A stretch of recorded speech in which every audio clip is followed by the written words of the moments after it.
Good evening. Again, this is going to be a very, very short one on Thor and Thursday, also called Thor's Day before it evolved into Thursday. If you're going to work with Thor, these are just some few basic offerings for setting up your altar. He is the god of thunder and the storm, lightning. His colors are really associated with the sky and what you see in it: sky blue, cloud white, lightning gold, red. His symbols are the hammer, goats, belt, and gloves of strength. Um, Many Vikings, well, okay, well, let me rephrase this. In the past, in the Viking, as we've seen in ancient Vikings, a lot of the homes were adorned with Thor's hammer as a way to ward off evil.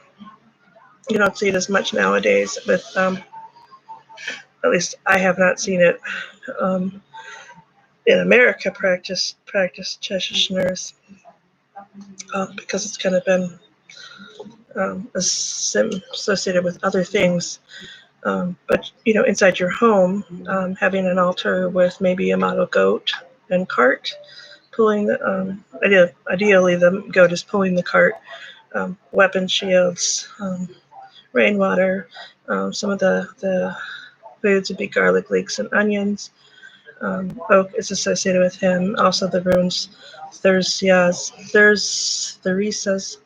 or Soelo. And again, if I'm mispronouncing these, and you do speak better Norwegian than I do, because I admit I do not speak the language, so I have trouble reading pronouncing the runes as they should be pronounced. So please feel free to leave the pronunciation in the comments.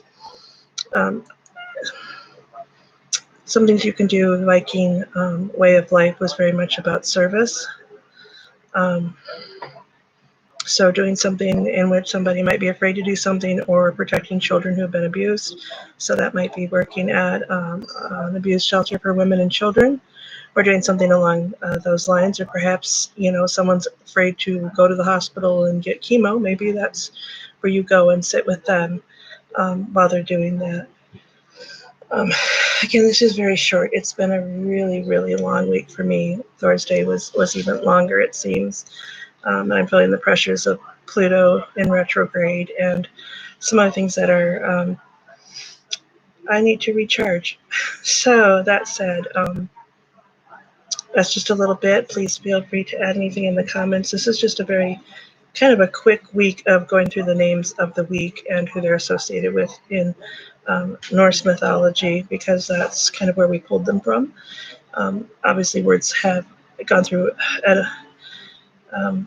have evolved through the etymology of language, and we could have some definite discourse on that, but this is just a very brief overview, enough to get somebody started on researching some of this for themselves and getting a better look at it. So I'm going to end and wish you all a wonderful Thor's evening.